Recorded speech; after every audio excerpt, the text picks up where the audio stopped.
Even those few who are promoting hatred and violence in the black communities are not themselves the cause. They're merely being used by forces far bigger than they are to promote the violent phase of the revolution in America. Just as many white people are being used, I might add, by those same forces to promote the non-violent phase.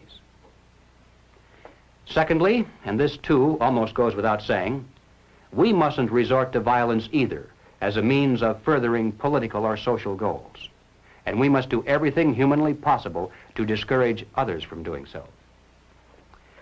Third, we must not be fooled into thinking that the causes of our civil turmoil are such things as poverty, poor housing, lack of education, and similar social or economic factors. As a matter of fact, most of today's self-styled revolutionaries, black and white, come from good homes, could earn better than average incomes if they wanted to work. And in fact, they're products of some of the finest institutions of higher learning.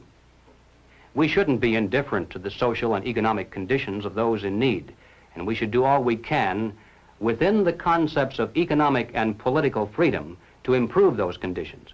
But let's not kid ourselves into thinking that these are the causes of our national problems today. Fourth, we must not look to the expansion of government and government programs as the solution.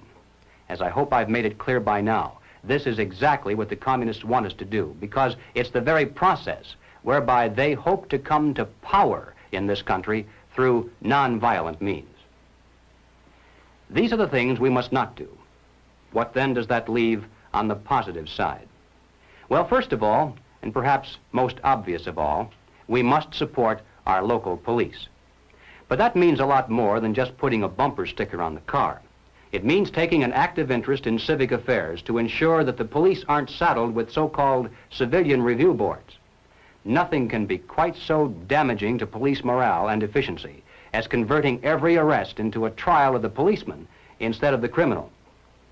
To support your local police also means making sure they remain independent of control from Washington. And don't forget, whatever the federal government finances today, it shall control tomorrow. Next on the list, we must recapture the American faith in the free enterprise system. Capitalism has become almost a dirty word in some places, mainly because its defenders were busy enjoying the fruits of capitalism while its enemies were busy writing books and giving lectures. Consequently, capitalism has retreated steadily before the onslaught of socialism and now is struggling for its very existence.